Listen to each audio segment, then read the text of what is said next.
the truth is painful. You can't handle the truth! Welcome to Todd's Truth. Todd wrestles with the truth. My AEW Week in Review.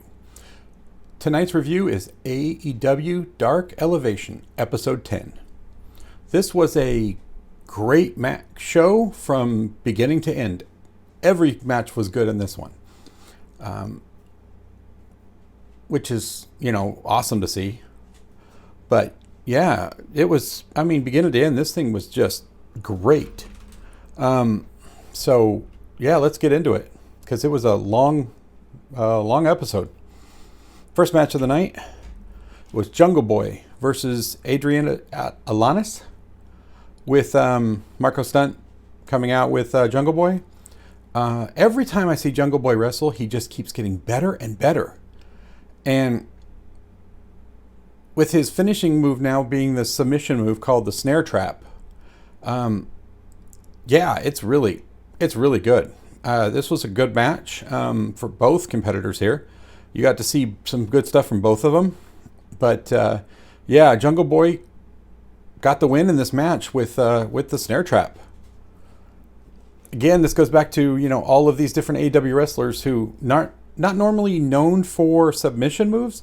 Like Jungle Boy, he was a high flyer and, a speed man. Well, now they're all getting submission moves. So I don't know if this is something just taking place in AEW for a reason or just something new.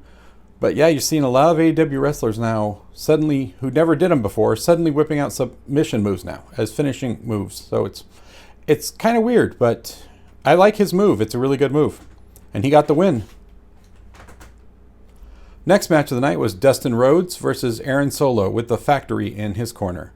So anytime you see Dustin Rhodes in a match, it's going to be a good match. So this started off really well. Dustin Rhodes, being the veteran that he is, started winning, started getting ahead in things, and then Camarado cheated on the outside this time and attacked Dustin Rhodes. But I don't know what happened or how it happened, but the referee actually saw it. What? When did these referees actually, get their eyes checked and they actually see things? What? Normally they're blind as bats and have no peripheral vision either. But this referee actually saw it happening. I don't know where that came from. That was weird. So he ejected the Factory, and Aaron Solo, had to go it alone with Dustin Rhodes. And Dustin Rhodes kicked his butt.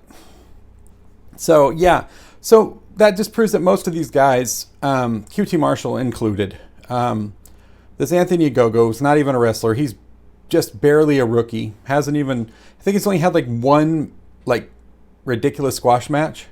And I think the only one in this group that's really good is Camarado.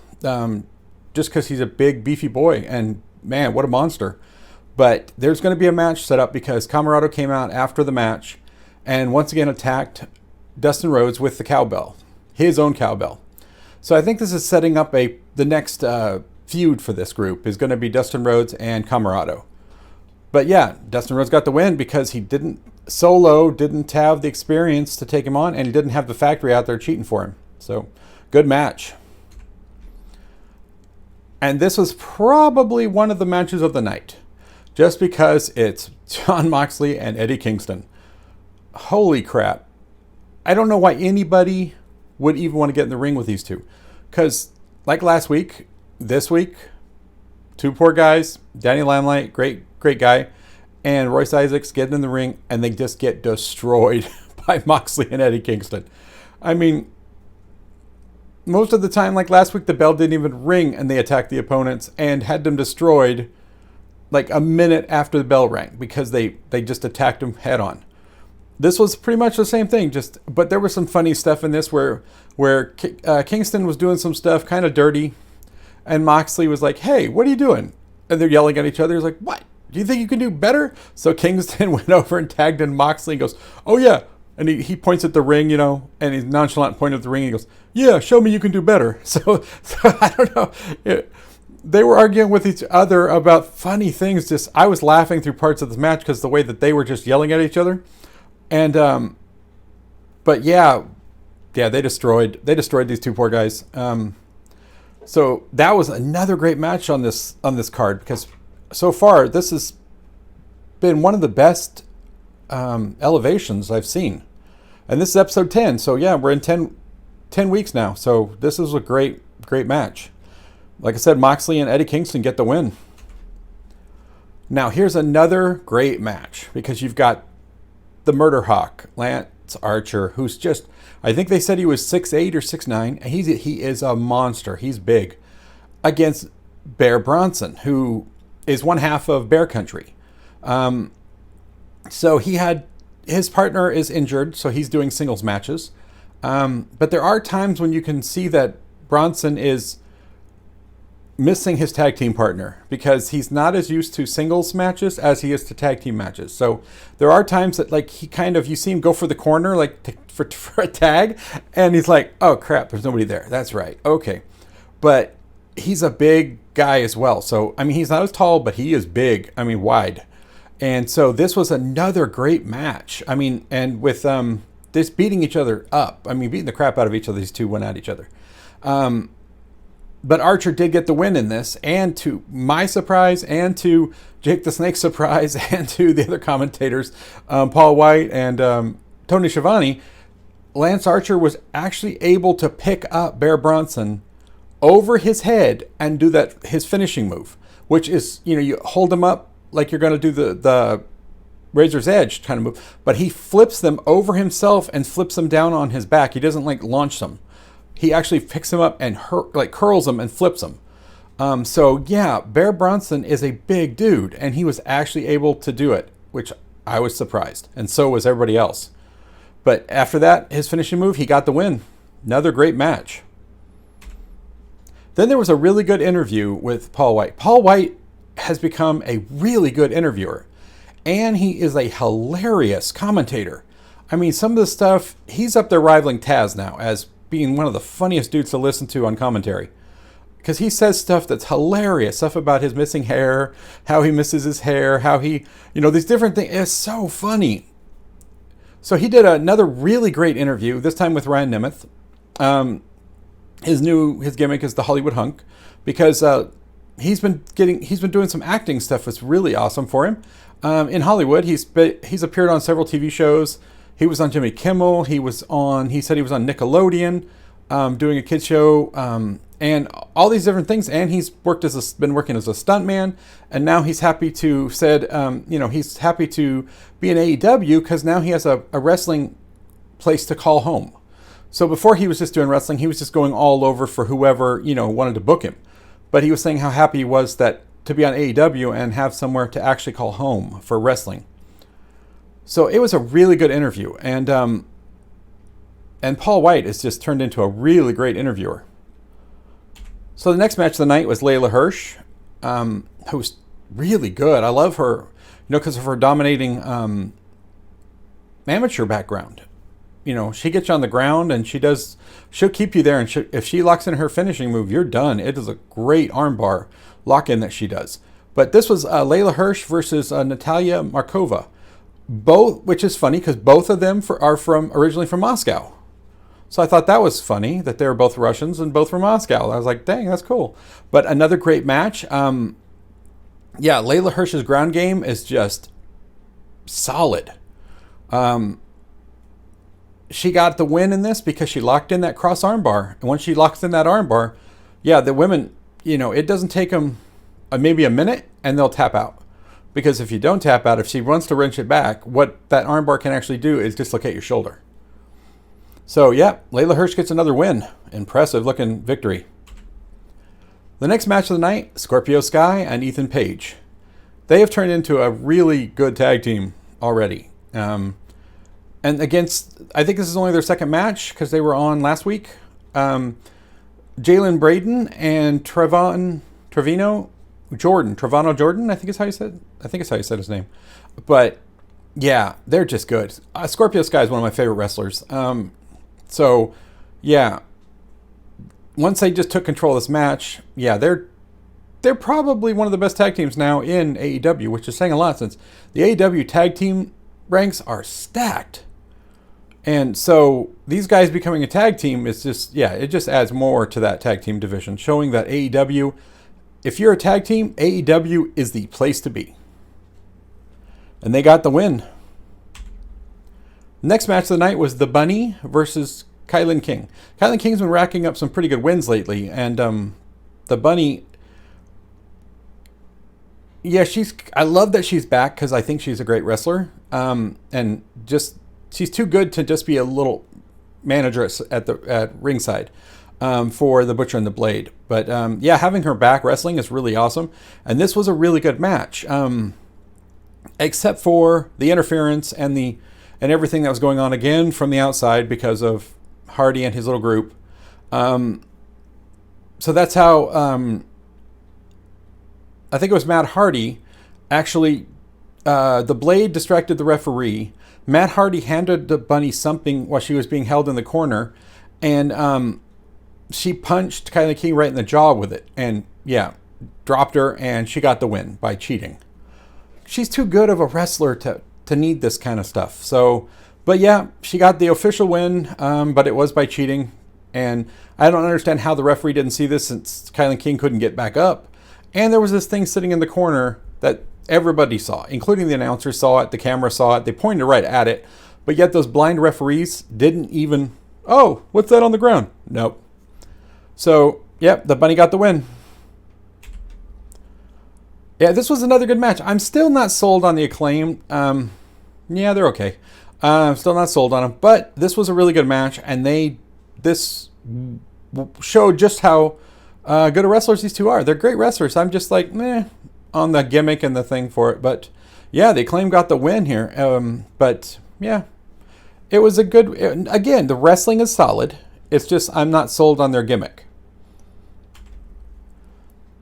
Speaking of people I'm not sold on, QT Marshall and his heel turn.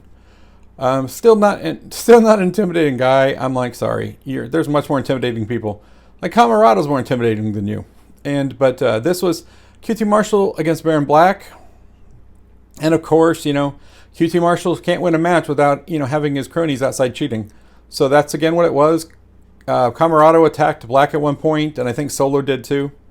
So yeah, but QT Marshall got the win with the Diamond Cutter. But again, if he's so intimidating and so good, but he can't win without cheating, and the match that he didn't have the factory to cheat for him with Cody Rhodes whooped his butt. So yeah, what does that say? So if you don't have the gang out there, you can't get any wins, which was also proven tonight when Solo lost to Dustin Rhodes because the factory got sent to the back, and he lost because they didn't have him out there to cheat. So yeah, QT Marshall gets the win with the Diamond Cutter. Another great wrestler here is Joey Janella. He is an unorthodox, crazy wrestler, but he can do all of the crazy hardcore stuff, but then he can turn it around and you're like, oh damn, he's a really good wrestler too. So he's just not a one-dimensional guy. So this was a great match with him and Garcia. Yeah, and just watching him wrestle is really impressive because, if you know anything about Janella, he was known as the hardcore guy. But yeah, watching him just wrestle he is good. He's really good. And since he tag teams now with Sonny Kiss, they're a great tag team. Sonny Kiss, great wrestler as well. So yeah, Joey Janela gets the win on this night. And yeah, just a really good match. A lot of really good matches on this night. And so here we go again with the Dark Order versus Private Party. So yeah, Matt Hardy and his group came out, of course. But this time the ref was having none of it. The ref sent Matt Hardy, the Blade, and the Bunny back to the back, and all the members of the Dark Order that were there to the back as well. So I was like, oh great, this is going to be a good match that's actually going to showcase these guys' wrestling abilities, which Private Party has turned into really good wrestlers. I mean, when they first came to AEW, yeah, they were okay. They weren't, the hype was more than what their ability was, is what I thought. But they've turned into a really good tag team, and they don't need all this BS to win matches. So I was thinking, great, get those guys out of here. We're going to see a really good match because Alex Reynolds And Alan Five Angels is good too. They're all good wrestlers. So I was like, great, we're going to get a good match. But no. So at one point, the referee again was distracted, because once the referee's distracted, they see nothing and they hear nothing. So Matt Hardy snuck in, attacked Reynolds, and gave him the twist of fate. Jumped out of the ring and started looking around like, oh, what happened? Oh, what happened? Well, the referee turned around, and Alex Reynolds got pinned for the 1, 2, 3. But he turned around, and Matt Hardy didn't even try to hide, duck down behind the ring so you can't see. No, he stood there. So the referee should have immediately went, wait, what the hell are you doing out here again? I sent you to the back. When did you come out here without me seeing? But no, he just counted the 1, 2, 3, and then they proceeded to attack Alex Reynolds again, and number 5, Alan Angels, again. And then the rest of the Dark Order had to come out and make the save. But I'm like, ref, you turned around, you looked right at Matt Hardy, and you went, oh, okay. When you just sent them back, all of them to the back. How did he get back out there, and what was he doing at ringside? So come on, people. This is the kind of stuff that just really irritates me. But yeah, Private Party got the win with the cheating of Matt Hardy. So the next match was interesting because this is the first time this group has been seen. So I'm really interested to see what they're going to do with this group. So they're Roman Roselle and Derek, okay, I might butcher this one, Pasturo, with the First Sergeant, which is the guy back there saluting. So they were saying that all 3 of these guys are ex-military. And the one wearing the beret there, yes, he is former Green Beret. So I'm like, oh, so this is another one of those suspend your disbelief, because these 3 guys can literally kill everybody in the company. Kind of like Danny Limelight. So I'm like, okay, but now I want to see what they're going to do with this group, because these guys were impressive looking. And yeah, Ryan Nemeth and JD Drake got the win because they're being pushed by the company. But I'm really curious to see what they do with this group, because this was the first time they've been seen on AEW. I'm going to look into this and see where else they've wrestled, because they're good. They're really good. So I'm hoping that these guys become a new faction and we can, push these guys. But yeah, because of the way it goes, Ryan Nemeth and JD Drake got the win. Next match of the night, another great women's match. Damn. So, Tay Conti, WWE, you're stupid. You had her and you let her go. She is an incredible wrestler. And she's also a black belt in judo and a blue belt in Brazilian Jiu-Jitsu. What couldn't you do with her? So she was against Kia Dream. Another great match. Tay Conti is just so good. This is what I'm talking about when I'm talking about top tier wrestlers, women wrestlers in AEW. She's one of them. She is that good. Yeah, she got the win with her finishing move, which I think is funny, the DD tie. So I love it. But yeah, she's just a good wrestler. I mean, you could see the judo and everything in her, because she's tossing Dream around with judo throws, and then the jiu-jitsu you could see when she does the kicks and stuff. Yeah, she's good. And she got the win.